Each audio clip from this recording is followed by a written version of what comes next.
ये बात तो सभी जानते हैं कि पूरी दुनिया इस वक्त एक पेंडेमिक से गुजर रही है। फिर चाहे कोई अमीर मुल्क हो या गरीब, सभी कोरोना से काफ़ी मुतासिर हैं।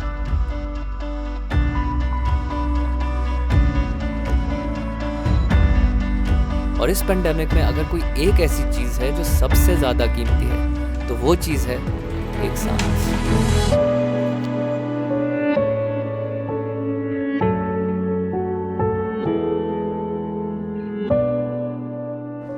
हमारा आज का सफ़र इस्लामाबाद से हरीपुर तक का था, जहाँ पर हम एक तारीख़ी इवेंट की कवरेज करने आए हैं जिसका ताल्लुक पाकिस्तान में बनने वाले वेंटिलेटर से। और यहाँ आने का मकसद यही था कि हम इस पूरे प्रोजेक्ट की सिग्निफिकेंस को समझ सकें। कुछ अर्सा पहले किसी के वहमो गुमान में भी नहीं था कि एक पेंडेमिक हमारी पूरी ज़िंदगी बदल देगा, लेकिन आज ये सच हमें बार बार इस चीज़ का एहसास दिला रहा है कि हम इमॉर्टल नहीं हैं। कोरोना के केस में शॉर्टनेस ऑफ ब्रेथ और मज़ीद सिम्टम्स बिगड़ने की वजह से पेशेंट्स को हॉस्पिटलाइज करना पड़ता है और उनको वेंटिलेटर्स की ज़रूरत पड़ती है। अब मिसाल के तौर पर अगर एक मुल्क में 20,000 वेंटिलेटर्स हैं और वायरस के फैलने की वजह से 20 लाख लोग इफ़ेक्ट होते हैं, जिनमें से 2% यानी कि 40,000 लोगों को वेंटिलेटर्स की ज़रूरत पड़ती है, तो इसका मतलब ये है कि 20,000 लोगों को तो वेंटिलेटर की सहूलत मिल जाएगी, लेकिन 20,000 के पास कोई रास्ता नहीं बचेगा। और यही वजह है कि पूरी दुनिया में वेंटिलेटर्स की शॉर्टेज एक मेजर इशू बना हुआ है, और अगर इस पर फौरी तौर पर काम ना किया गया तो we would not even know what hit us. हम हरीपुर महज एक इवेंट अटेंड करने नहीं गए थे, हम वहाँ पर हिस्ट्री का पार्ट बनने गए थे, क्योंकि पाकिस्तान उन चंद ममालिक में शामिल होने जा रहा है जो कि अपने वेंटिलेटर्स खुद बनाते हैं।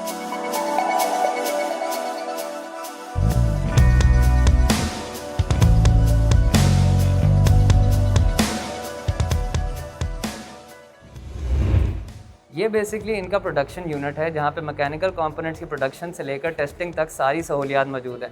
तो बेसिकली ये इस बिल्डिंग का हार्ट है जहाँ पे वेंटिलेटर्स बनते हैं। क्योंकि एनआरटीसी 54 ईयर से एक इलेक्ट्रॉनिक्स इंडस्ट्री है और वेंटिलेटर भी इलेक्ट्रोमेडिकल इक्विपमेंट है, उस सिस्टम में एनआरटीसी ने 2 प्रोंग स्ट्रेटजी इख्तियार की।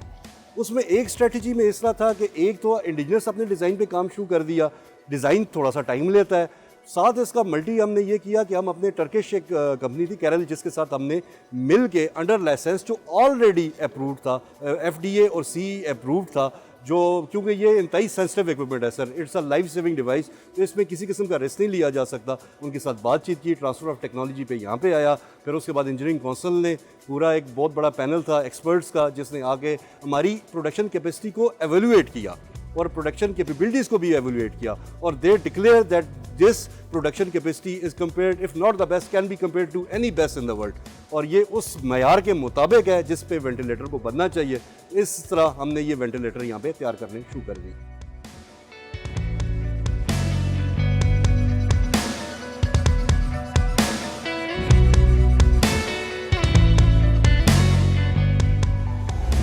कहने को वेंटिलेटर्स एक ऐसी मशीन है जो कि किसी ऐसे शख्स को सांस लेने में मदद करती है जो खुद सांस ना ले सके, लेकिन अगर इस मशीन की प्रोडक्शन इतनी ही आसान होती तो आज दुनिया का हर मुल्क अपने वेंटिलेटर्स खुद बना रहा होता और कहीं पर भी इसकी शॉर्टेज ना होती।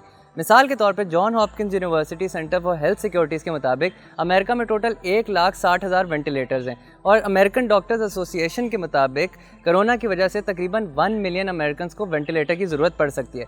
तो ये बात तो साफ जाहिर है कि वेंटिलेटर्स का इशू कोई मामूली बात नहीं। और पाकिस्तान सब कुछ बना सकता है। जो चीज़ एक कौम को ऊपर लेके जाती है वो उसके वसाइल नहीं, यानी तेल के ज़ख़ीरे बैठे हों तो कौम प्रोग्रेस नहीं करती, हीरे हों, सोना आपकी ज़मीन से निकले फिर भी कौमें नहीं आगे बढ़ती, क्योंकि अगर बढ़ती होती तो आज कॉन्गो एक बड़ी अमीर कौम बनी होती, नाइजीरिया एक दुनिया की फास्टेस्ट ग्रोइंग इकॉनमी होती, और भी आप दुनिया की कौमें देख लें। जो एक कौम को जो क्वालिटीज ऊपर लेके जाती हैं